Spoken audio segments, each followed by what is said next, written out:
시편 110편입니다.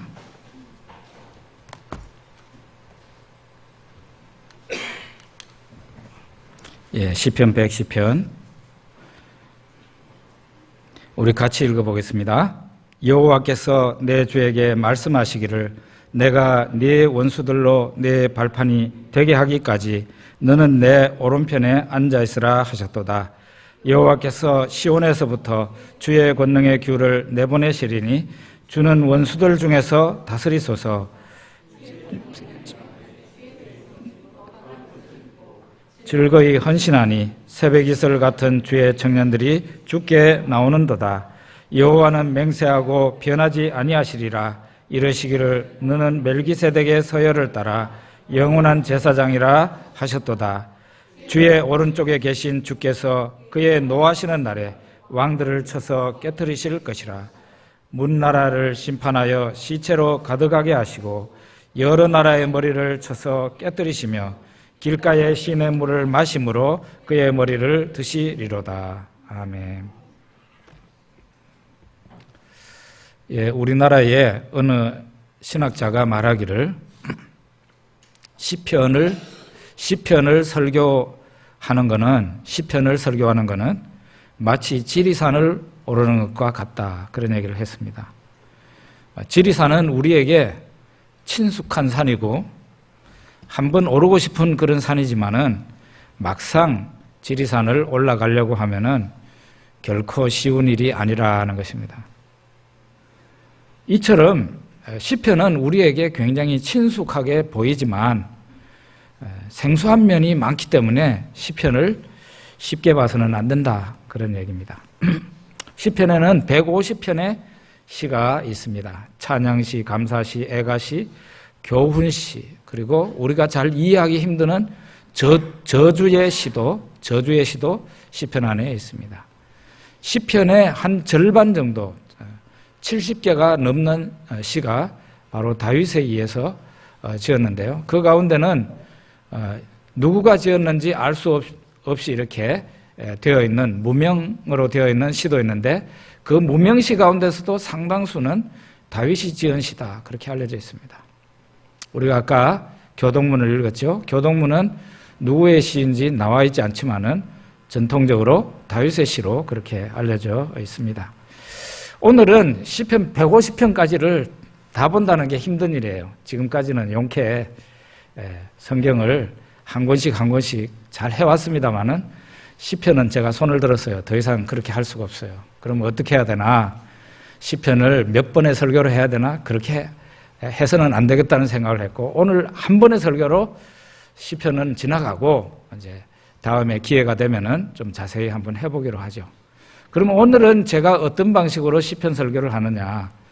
시편의 150개의 시 가운데 예수님과 관련이 있는 시, 특별히 예수님이 인용한 시, 예수님이 시편에 있는 150편의 시 가운데서 예수님이 뽑아가지고 와서 말한 시가 있습니다. 그 시만 한번 다뤄보기로 그렇게 하겠습니다. 시편 가운데 제일 대표적인 시가 뭐니 해도 시편 1편과 시편 23편인데요. 시편 23편을 우리 한번 같이 읽어보겠습니다. 1절부터 4절 같이 읽어봅니다. 여호와는 나의 목자시니 내게 부족함이 없으리로다. 그가 나를 푸른 풀밭에 누이시며 쉴만한 물가로 인도하시는도다. 내 영혼을 소생시키시고 자기 이름을 위하여 의의 길로 인도하시는도다. 내가 사망의 음침한 골짜기로 다닐지라도 해를 두려워하지 않을 것은 주께서 나와 함께 하심이라. 주의 지팡이와 막대기가 나를 안위하시나이다. 이 시가 바로 예수님에게 선택이 되어서 예수님이 인용하셨던 시입니다. 요한복음 10장에 보면 14절, 15절, 요한복음 10장 전체가 사실은 시편 23편과 관련이 있습니다만은 여기에서 우리가 다 얘기하기는 힘들고 14절, 15절만 보겠습니다. 같이 읽어보겠습니다. 나는 선한 목자라. 나는 내 양을 알고 양도 나를 아는 것이 아버지께서 나를 아시고 내가 아버지를 아는 것 같으니 나는 양을 위하여 목숨을 버리노라. 예수님은 자신을 선한 목자라고 말씀하십니다. 예수님의 요한복음 10장을 가만히 읽어보면은 예수님께서 시편 23편을 이렇게 가지고 와서 적용하고 있는 것을 우리가 잘 알 수가 있어요. 예수님이 나는 선한 목자라 할 때 예수님에게는 당연히 시편 23편을 떠올라서 그 말씀을 적용하는 설교를 하고 계시는 거예요. 시편 23편에 보면은 여호와는 나의 목자시니 내게 부족함이 없으리로다 하고 다윗이 하나님 아버지 여호와 하나님을 노래합니다. 이 여호와 하나님, 시편 23편에 말하는 그 여호와 하나님, 그 여호와 하나님이 우리의 선한 목자이시기 때문에 부족함이 없다는 것이죠. 예수님은 그렇기 때문에 전능한 목자이기 때문에 양들을 일일이 개별적으로 아시는 거예요. 우리가 우리 자신에 대해서 하나님께 말하지 않아도, 예수님께 말하지 않아도 예수님은 시편 23편에서 말하는 그 여호와 하나님이시기 때문에 우리를 개별적으로 하나하나 알고 계시고 우리의 사정을 알고 계시는 거죠. 우리는 그래서 이런 기도를 합니다. 예수님, 내 형편을 아시지요? 내 형편을 아시죠? 나를 도와주십시오. 그렇게 기도할 수 있는 것이죠. 그리고 이 여호와 하나님이 예수님이시기 때문에 이 예수님이 양들의 필요를 채우고 계세요. 이 양들의 필요를 전능자, 이 예수님이 채우시기 때문에 양들은 어떻게 됩니까? 부족하지 않게 되고, 시편에는 부족하지 않다고 그랬고, 요한복음 10장 10절에는 생명을 얻되 풍성히 얻게 된다 그랬어요. 풍성한 생명의 은혜가 성도들에게, 그를 따르는 양들에게 있게 되는 것이죠. 그런데다가 선한 목자, 그분은 시편 23편에는 그냥 암시적으로 사망의 음침한 골짜기로 다닐지라도, 이런 식으로 얘기해요. 사망의 음침한 골짜기를 그 양만 가는 게 아니라 양을 인도하는 목자가 지나가죠. 여기에서는 목자의 희생이 뭔가 암시되어 있는 듯이 그렇게 볼 수가 있어요. 그렇게 안 볼 수도 있겠지만 예수님은 여기에다 시편 23편에다가 더합니다. 자신의 희생을 얘기합니다. 나는 양들을 위해서 내 목숨을 버린다. 그래서 선한 목자다 하고 예수님이 말씀하십니다. 이제 시편 110편, 우리가 아까 그 본문, 설교 본문으로 읽었던 110편 1절에서 3절까지를 한번 읽어보겠습니다. 여호와께서 내 주에게 말씀하시기를 내가 네 원수들로 네 발판이 되게 하기까지 너는 내 오른편에 앉아있으라 하셨도다. 여호와께서 시온에서부터 주의 권능의 규를 내보내시리니 주는 원수들 중에 다스리소서. 힘의 지팡이를 나타내시리니 주의 권능의 날에 주의 백성이 거룩한 옷을 입고 즐거이 헌신하니 새벽 이슬 같은 주의 청년들이 주께 나오는도다.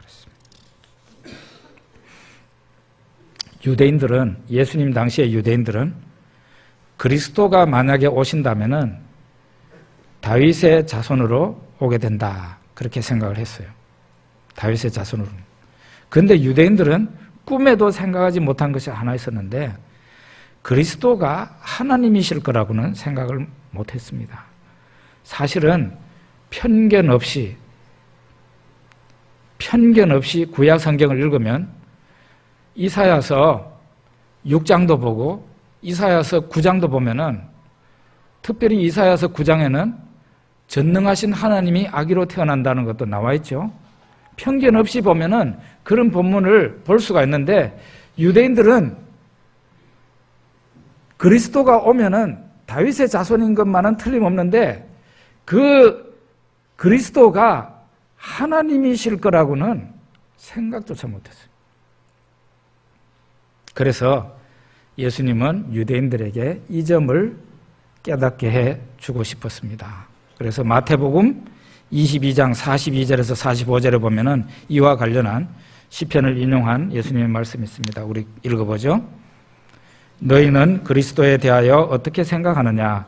누구의 자손이냐? 대답하되 다윗의 자손이다. 이르시되 그러면 다윗이 성령에 감동되어 어찌 그리스도를 주라 칭하여 말하되 주께서 내 주께 이르시되 내가 네 원수를 네 발 아래 둘 때까지 내 우편에 앉아 있으라 하셨도다 하였느냐? 다윗이 그리스도를 주라 칭하였은즉 어찌 그의 자손이 되겠느냐 하시니라. 바로 시편 110편을 가지고 와서 유대인들이 깨닫지 못하고 있는 한 부분을 깨닫게 주신 것입니다. 시편 110편은 다윗의 시예요. 다윗의 시입니다. 다윗이 보니, 눈을 들어보니 여호와 하나님이 하늘 보좌에 계시는데 그 여호와 하나님의 우편에 또 보좌가 있는데 그 우편 보좌에 있는 분한테 다윗은 뭐라고 말을 합니까? 다윗은 그 우편에 앉은 분에게도 내 주에게 이렇게 말을 하고 있어요. 다윗이 여호와 하나님을 내 주님이다 하는 것은 이해가 됩니다. 그건 당연히 그렇게 해야 되는 거죠. 그런데 여호와 하나님 우편에 한 분이 앉아 있는데 그분한테도 내 주에게 내 주라고 불렀어요. 그 하나님 보좌 우편의 자리가 바로 그리스도의 자리거든요. 유대인들은 그 점에 대해서는 의심하지 않았어요. 그리스도는 하나님 보좌 우편에 앉아 있는 것이죠. 그 그리스도를 향해서 다윗은 내 주라고 부른 거죠. 내 주라고. 이것을 가지고 우리 예수님께서 다윗이 우편에 앉아 있는 그리스도를 향해서 내 주님이라고 불렀다면 어떻게 다윗의 자손만 되겠느냐. 그것은 다윗의 하나님도 된다는 얘기가 되는 것이죠. 다윗의 주님도 되고 다윗의 하나님도 된다는 것을 예수님께서 그 유대인들에게 깨닫게 해주신 것이에요. 예수님이 이것을 시편 110편을 가지고 와서 말을 하니까 예수님의 반대자들도 예수님을 대적하는 사람들도 한마디도 말을 못했다는 거예요. 왜냐하면 너무나 분명하게 꼼짝달싹하지 못하게 성경을 가지고 와서 얘기를 하는데 뭐라고 말을 할 수가 없었다. 자, 이렇게 해서 다윗이 주님이라고 불렀던, 다윗이 자신의 주님이라고 불렀던 그분이 다윗의 후손으로, 다윗의 자손으로 오게 됩니다. 그분이 어느 날 예루살렘 성전에 들어오시고 예루살렘 성전 안에 들어가셨습니다. 거기에 관련해서 시편 8편 1절과 2절에 말씀이 나옵니다. 우리 같이 읽어봅시다. 여호와 우리 주여, 주의 이름이 온 땅에 어찌 그리 아름다운지요. 주의 영광이 하늘을 덮었나이다. 주의 대적으로 말미암아 어린아이들과 젖먹이들의 입으로 권능을 세우시며 이는 원수들과 보복자들을 잠잠하게 하려 하심이니이다. 다윗이 내 주님이라고 불렀던 그분이 다윗의 자손으로 오셨고요. 그가 어느 날 예루살렘에 오셨고 예루살렘 성전에 들어가서 저는 자들을 고치고 눈먼 소경을 고쳐주시고 하나님 말씀을 전하셨어요. 이 광경을 예수님 가까이에 있던 어린이들이 다 보았습니다. 보고는 호산나 다윗의 자손이여, 호산나 다윗의 자손이여 하고 소리를 질렀다 그랬어요. 소리를 질렀다는 것은 그냥 가만히 얘기를 한 게 아니라 애들이 큰 소리로 호산나 다윗의 자손이여 그렇게 예수님을 찬송했습니다. 이걸 누구가 받겠어요? 성전에 섬기는 대제사장들과 서기관들이 이 광경을 보게 되었습니다. 이 광경을 보게 됐어요. 그리고 예수님에게 화를 냅니다. 그들이 하는 말을 듣고 있느냐? 이렇게 말하는 거예요. 저 어린아이들이 지금 입으로 무슨 말을 하고 있는지 너 지금 듣고 있냐? 그런 말을 한 거죠. 무슨 뜻입니까? 호산나 다윗의 자손이여 하면서 너를 찬송하고 있는데 찬송이 너에게로 돌아가는 것이 합당한 것이냐, 그런 얘기예요. 그때에 예수님께서 시편 8편 2편을 인용해서 마태복음 21장 16절에 말씀하십니다. 거기 한번 봅시다. 예수께 말하되 그들이 하는 말을 듣느냐? 예수께서 이르시되 그렇다. 어린아기와 젖먹이들의 입에서 나오는 찬미를 온전하게 하셨나이다 함을 너희가 읽어본 일이 없느냐 하셨다. 시편 8편에 보면 우리가 아까 읽었습니다마는 하나님의 이름이 온 땅에, 하나님의 이름이 온 땅에 아름다운, 하나님의 이름이 온 땅에 어찌 그리 아름다운지요, 이렇게 얘기하고 있어요. 주의 영광이 하늘을 덮고 있다고 찬송을 했어요. 그런데 하나님의 이름이 온 땅에 아름답고 주의 영광이 온 하늘에 덮고 있지만 하나님의 대적자들은 그 하나님을 찬송하지 않는다는 것이에요. 찬송하지 않는다.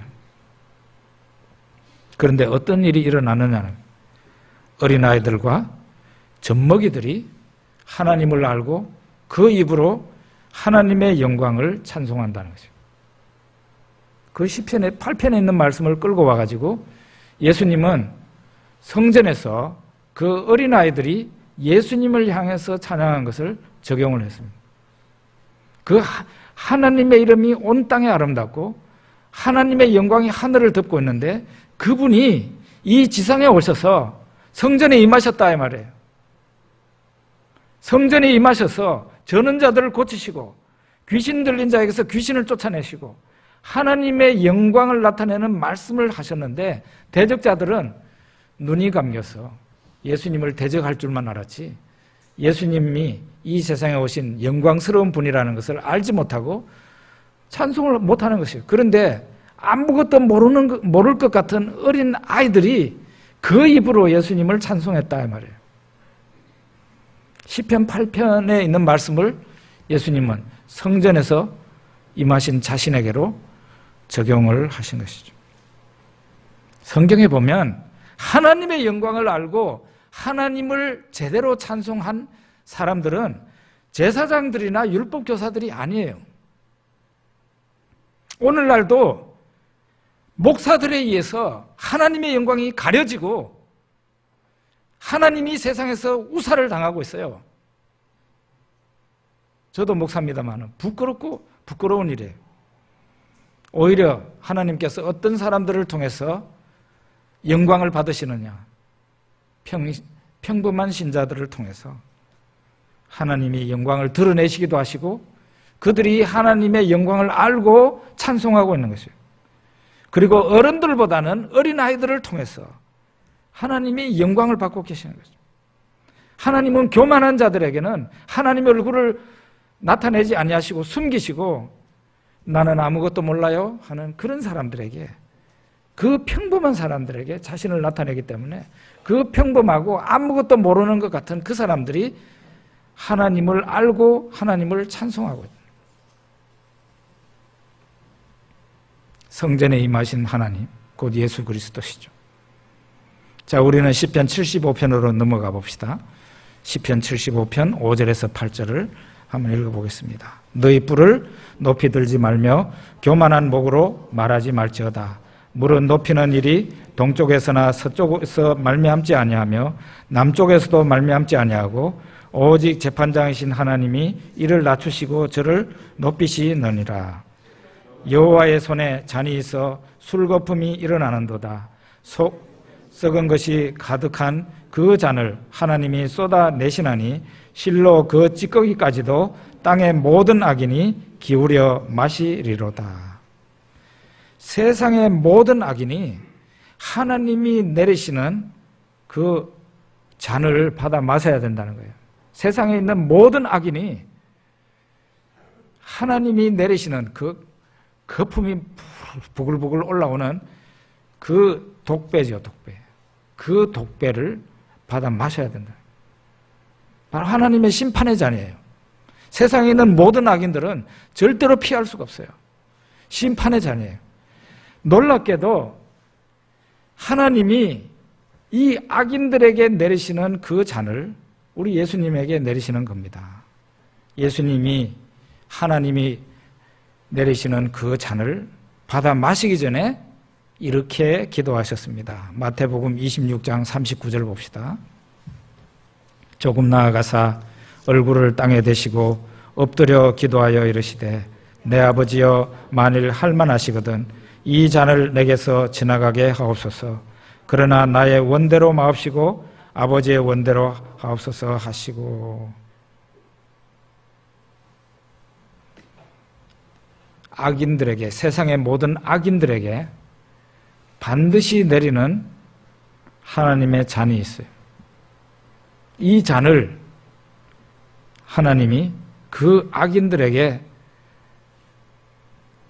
내리셔야 되는데 예수님에게 내리셨다는 거죠. 예수님에게.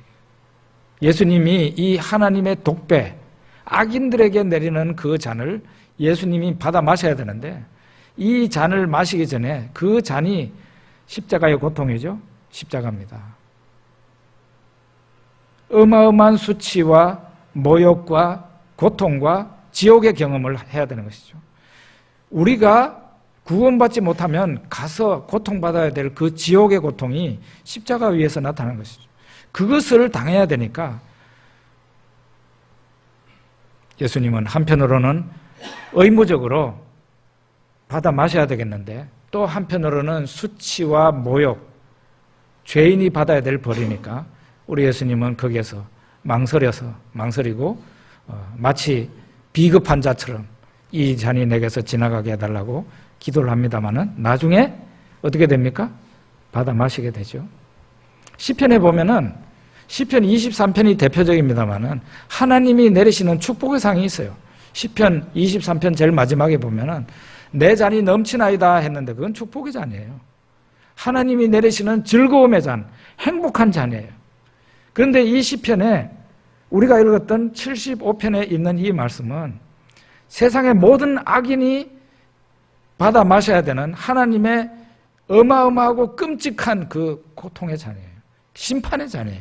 그 잔을 예수님이 마침내 받아 마시게 됩니다. 어떻게 되었습니까? 시편 22편을 우리 읽어봅시다. 시편 22편은 1절과 그리고 6절에서 8절까지만 같이 읽어보겠습니다. 내 하나님이여 내 하나님이여 어찌 나를 버리셨나이까?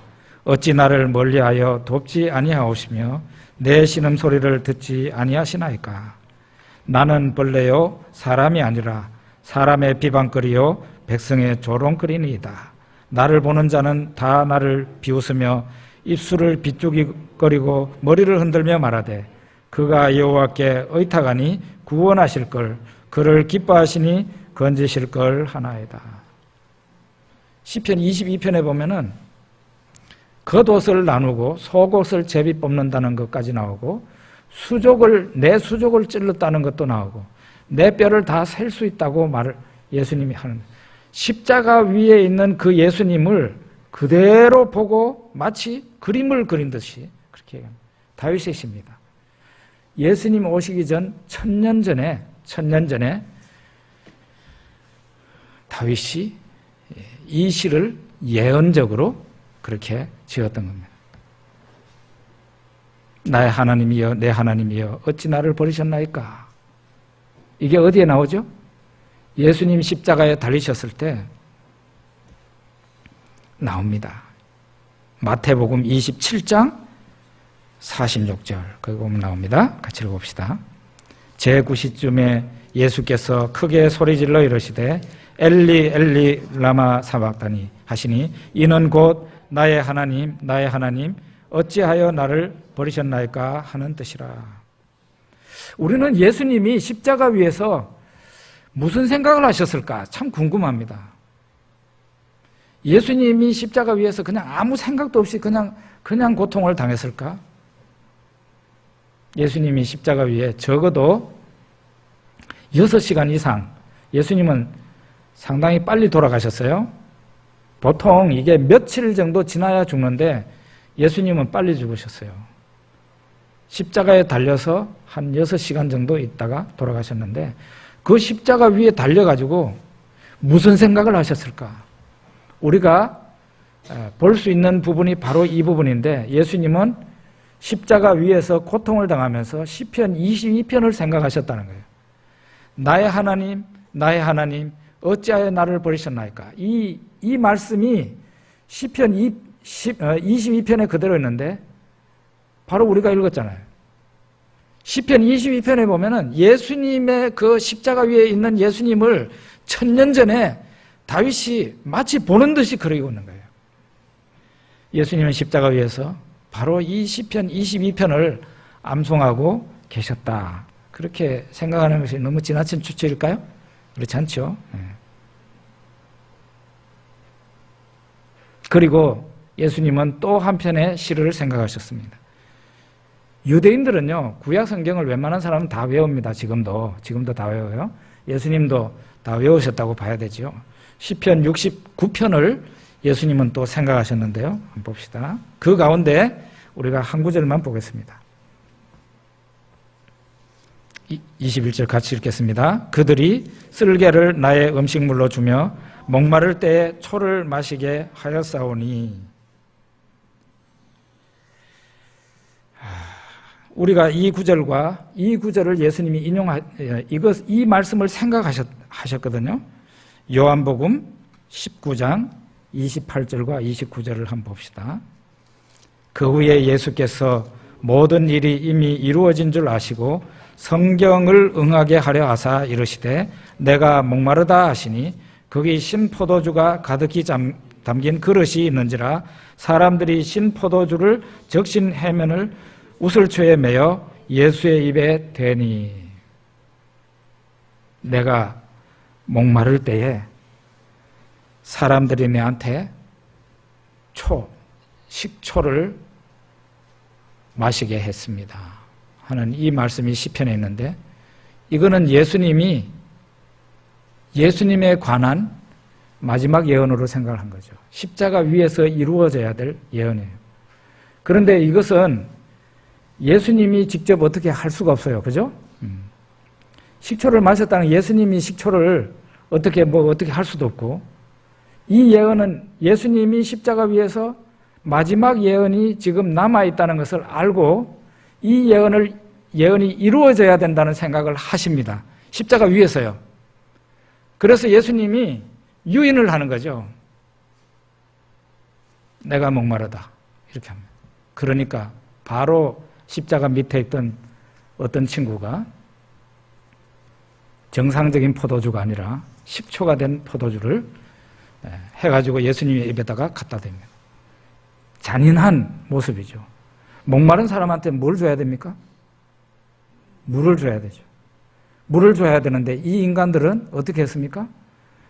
포도주도 아니고 초가 된 먹을 수가 없는 그런 것을 입에 갖다 댔어요. 이게 아주 인간의 잔인성을 보여주는 건데 그게 바로 시편의 예언이 됐어요.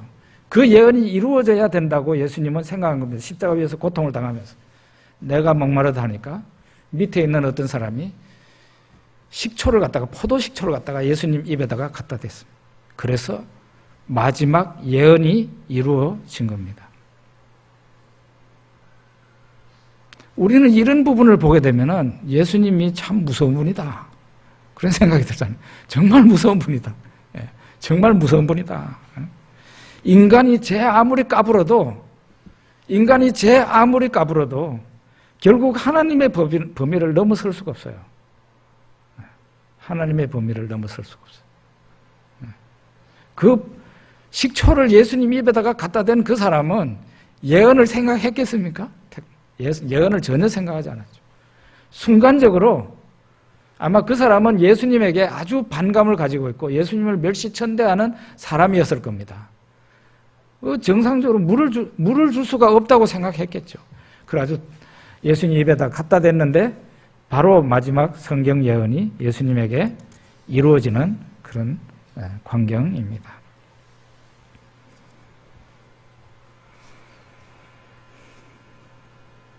십자가에 달리시기 전에 제가 설교 구성상 마지막으로 예수님과 관련 있는 시편 118편을 우리가 보겠습니다. 시편 118편을 다 읽으면 좋지만 그 중에 22절과 23절을 우리가 보겠습니다.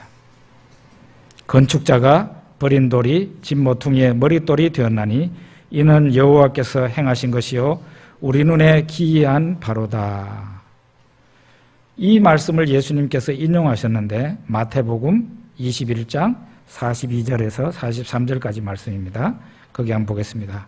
예수께서 이르시되 너희가 성경에 건축자들이 버린 돌이 모퉁이의 머릿돌이 되었나니 이것은 주로 말미암아 된 것이요 우리 눈에 기이하도다 함을 읽어본 일이 없느냐. 그러므로 내가 너희에게 이르노니 하나님의 나라를 너희는 빼앗기고 그 나라에 열매 맺는 백성이 받으리라. 하나님은 건축자시다는 겁니다. 하나님은 건축자시다. 집을 짓는 사람들이 돌을 가지고 집을 짓다가 뭐 이런 돌이 있어. 이거 누구가 가지고 와서 이거 아무짝에도 쓸데없는 돌이야 하고는 내던진 돌 하나를 내던졌습니다. 그런데 하나님이 보실 때는 그렇지 않은 거죠. 이 돌을 가지고 와가지고 그 집에서 가장 빛나고 가장 요긴한 가장 중요한 돌로 이 돌을 사용하신다는 거예요. 대표적인 분이 바로 이 말씀이 대표적으로 적용된 분이 예수님이에요. 예수님은 사람들에게 버림을 받은 분입니다. 예수님은 사람들에게 버림을 받았어요. 유대인들 자기 땅에 오면 아무도 영접하지 않았다 그랬어요. 사람들이 예수님을 싫어서 버렸습니다. 그런데 하나님이 그 예수님을 하나님 집에 모퉁이의 머릿돌로 쓰셔서 가장 요긴하고 가장 높은 분으로 세워서 빌립보서 2장에 보면 천하에 있는 모든 사람들이 예수 그리스도의 이름에 무릎을 꿇게 하셨다.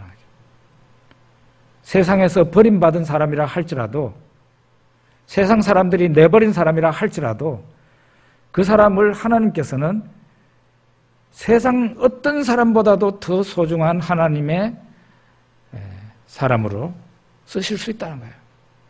그런데 예수님이 이 말씀을 인용하면서 내가 너희에게 이르노니 하나님의 나라를 너희는 빼앗기고 그 나라에 열매 맺는 백성이 받으리라 그랬어요. 이전에 사람들한테 인정을 받고 마치 건물에 모퉁이 돌처럼 의시되고 뻑이던 사람이 있습니다. 바로 유대인들이죠. 유대인들. 그들은 너무나 잘났기 때문에 하나님의 아들 예수 그리스도를 판단만 했지 받아들이지 않았어요. 그 사람들은 어떻게 돼요? 내침을 당한다 이 말이에요. 내침을 당한다. 너희는 하나님의 나라를 빼앗기고 그 나라에 열매 맺는 백성이 받는다 그러죠. 너희들은 하나님이 내버린다는 거죠. 하나님이 하나님의 백성이라고 했던 사람들은 내버려버리고 정말 하나님의 은혜를 사모하고 예수 그리스도를 영접하는 그런 사람을 건축자들이 버린 그 돌인데 하나님이 가지고 오셔서 모퉁이의 머릿돌로 가장 영광스럽게 쓰신다.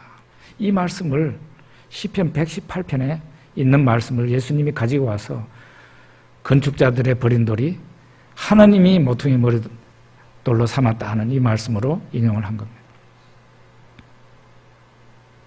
우리는 시편을 통해서 예수 그리스도의 하나님 되심이 그대로 드러난 것을 보게 돼요. 예수님이 시편에서 인용한 모든 말씀이 바로 예수 그분이 여호와 하나님이시다는 것을 증거하고 있는 거예요.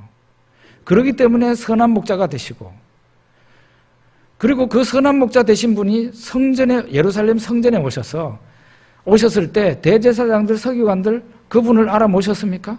오히려 저 어린아이들이 찬송하는 소리 듣고 있냐? 예수님이 가지고 온 그 시편은 바로 하나님의 영광이 하나님의 이름이 온 땅에 퍼져 있고 하늘이 하나님의 영광으로 덮였다는 그 부분을 가지고 와서 바로 어린아이들이 이걸 알고 찬송하고 있다고 얘기를 하고 있습니다. 예수 그리스도께서 친히 하나님 되심을 드러내신 것이죠. 그 하나님 예수 그리스도께서 무슨 일을 하셨습니까? 악인들이 마셔야 될 그 독배를, 하나님이 내리시는 그 독배를 받아 마십니다. 그리고 십자가 위에서 나의 하나님 어찌하여 나를 버리셨나이까 하고 외칩니다. 이렇게 해서 그분이 고통을 받음으로 세상에 예수 그리스도를 믿는 모든 사람들의 죄가 한순간에 다 사하여지게 된 겁니다. 오늘 또 예수 그리스도는 바로 하나님께서 위대한 건축자로서 예수님을 대표적으로 보여주시는 거예요. 하나님 세상에서는 버림을 받았으나 예수 그리스도 앞에 나오면 누구든지 하나님께서 그 사람을 존귀히 여기시고 귀하게 사용하신다는 것을 보여주고 있는 겁니다. 우리 기도하겠습니다.